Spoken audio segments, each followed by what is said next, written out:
খবৰ কি ৰতো সবাৰ খবৰ ভালো সকলেৰ খবৰ ভাল কুলুম্বাই নাচিব নে না নাচিব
বিধায়ক অজয় ৰয় ডাঙৰীয়া উপবিষ্ট বিশিষ্ট ব্যক্তিসকল ট্ৰেক্টৰৰ ছবিত ভোট দিলেই প্ৰধানমন্ত্ৰী নৰেন্দ্ৰ মোদী হ'ব বুজি পালে কোন হ'ব প্ৰধানমন্ত্ৰী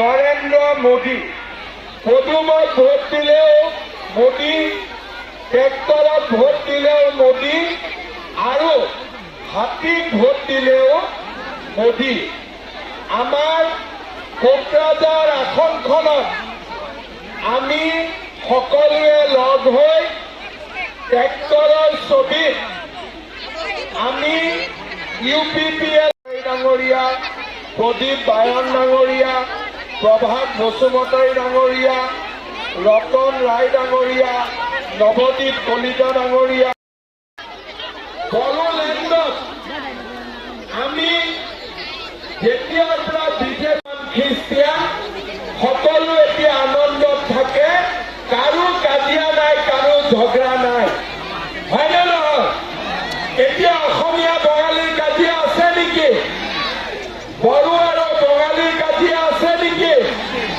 কৰবাত কিবা কাজিয়া পেচাল আছে নেকি এতিয়া আপোনালোকে চিন্তা কৰিব যদি আমাৰ অসমত কংগ্ৰেছ আহে অসমত যদি হাগ্ৰামাহে এই শান্তিৰ পৰিৱেশ নাথাকে। হাগ্ৰামাৰ দিনত ভোট কেনেকে লৈছিলে বন্দুক দেখুৱাই কয় অমুকক ভোট দিবি দেই, হয়নে নহয়? আজিকালি নমস্কাৰ কৰি কয় ভোট দিব দেই, হয়নে নহয়? আগতে যি বন্দুকৰ বাহাদুৰি আছিলে এতিয়া আমাৰ বড়োলেণ্ডত বন্দুকৰ বাহাদুৰি নাই। যিসকল ল'ৰা ছোৱালীয়ে বন্দুক লৈছিলে তেওঁলোক আমাৰ ৰাষ্ট্ৰ জীৱনৰ মূল খুঁটিলৈ উভতি আহিলে। মোদী প্ৰধানমন্ত্ৰী হৈ থাকিলেহে আমাৰ দেশত শান্তি থাকিব, সম্প্ৰীতি থাকিব আৰু আমাৰ দেশখন আগুৱাই যাব পাৰিব।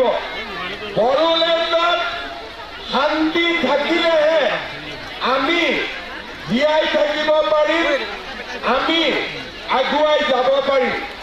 সেইকাৰণে শ্ৰদ্ধা ৰাইজ, মই সকলোকে অনুৰোধ কৰিম সকলোৱে যাতে ট্ৰেক্টৰৰ ছবিত বিজেপি দলক ভোট দিয়ে। শ্ৰদ্ধা ৰাইজ, মই যেতিয়া অজয় কাৰণে 20 দিন আহিছিলো তেতিয়া মই ৰাইজক কৈছিলো যে ৰাইজ বিজেপি দলক ভোট দিয়ক আৰু আমি 1 লাখ ল'ৰা ছোৱালীক চৰকাৰী চাকৰি দিম। আজি আপোনালোকে দেখিছে যে আমি 1 টকাও ঘোষ নোখোৱাকৈ আজি 1 লাখ ল'ৰা ছোৱালীক আমি চৰকাৰী চাকৰি দিব পাৰিলো। আজি চৰকাৰী চাকৰি কোনে পায়? কৃষকৰ ল'ৰা, খেতিয়কৰ ল'ৰা, ৰিক্সা চালকৰ ল'ৰা, ঠেলা চালকৰ ল'ৰা। আৰু আজি এই সভাতে হাজাৰ ল'ৰা ছোৱালীক চৰকাৰী চাকৰি দিব। কিমান দিন? 50,000। মুখ্যমন্ত্ৰী ময়ে আৰু অসমৰো মুখ্যমন্ত্ৰী ময়ে, বেলেগ মানুহ কোনো নাই। আমাৰ BTCটো চাকৰি ওলাই দিব পাৰিব, মামাই দিব পাৰিব। আৰু মামাই আজি কথা দিছে 20টিৰ সকলো পৰিয়ালকে এটাকৈ অৰুণোদয় আঁচনি দিয়া হ'ব। আজি আপোনালোকে লিখি লওক। এইফালে বনাই আছে, কোনো বনাই আছে।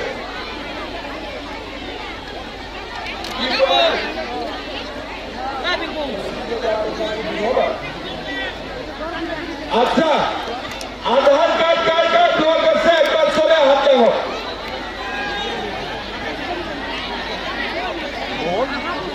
6 মাহৰ ভিতৰত মই চব আধাৰ কাৰ্ড খুলি দিম, হ'ব?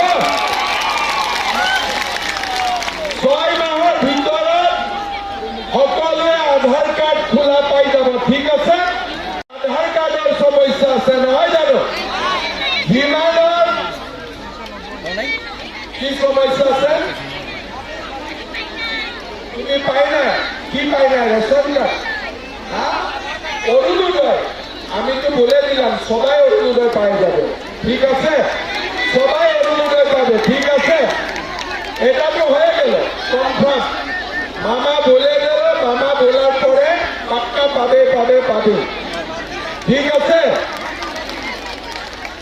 এতিয়া আপোনালোকক মই আজি কলো যে যোন ফেমিলি অৰুণোদয় নাই সি অৰুণোদয় পাব, যাৰ ৰেশন কাৰ্ড নাই সি ৰেশন কাৰ্ড পাব, আৰু যাৰ আধাৰ কাৰ্ড ব্লক হৈ আছে সি আধাৰ কাৰ্ড পাই যাব, হ'ব? হ'ব? কলো দেখোন তই নুশুনিলি তেতিয়া। মই কৈ থাকোতে কি শুনি আছিলি?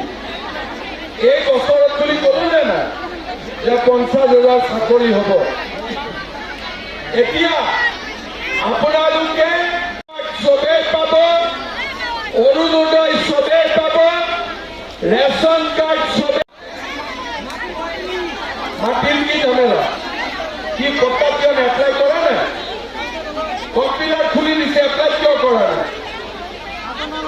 এতিয়াতো বড়োলেণ্ডত কম্পিউটাৰ খুলি দিছে, যাৰ মাটিৰ পট্টা নাই পট্টা এপ্লাই কৰক।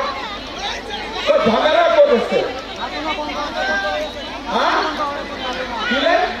আরে খাজনা নহয়, তৌজিক খাজানা। সেইটো অসমতো বন্ধ হৈ আছে।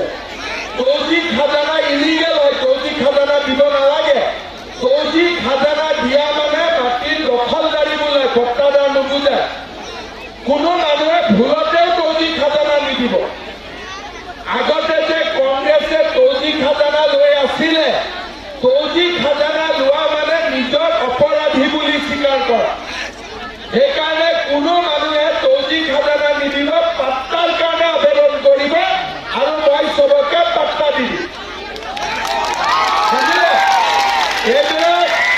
এইবিলাক কিছুমান ফাল্টু মানুহে আহি বুজাই যে তৌজিক খাজানা দিব লাগে। সিহঁতে বৰ ফাল্টু হয় যিবিলাকে তৌজিক খাজানা দিব লাগে বুলি কয়। আমি এই যিবিলাক মানুহে ইয়াতে হাৱা ওলাই যে খাজনা দিব লাগে, পাট্টা নোহোৱাকৈ মানুহে খাজনা দিয়ে নেকি? আগতে কণী ওলাব নে আগতে মুৰ্গী ওলাব? আগতে কণী ওলাব নে মুৰ্গী ওলাব? পাট্টা নোহোৱা মানুহে ক'ৰবাত খাজনা দিয়ে নেকি? এইবিলাক কংগ্ৰেছ আৰু নাঙলে ভুল কথা শিকাই আছিলে মানুহক। এতিয়া অসমত আমি বসুন্ধৰা আনিছো, ইয়াতো UPPL চৰকাৰে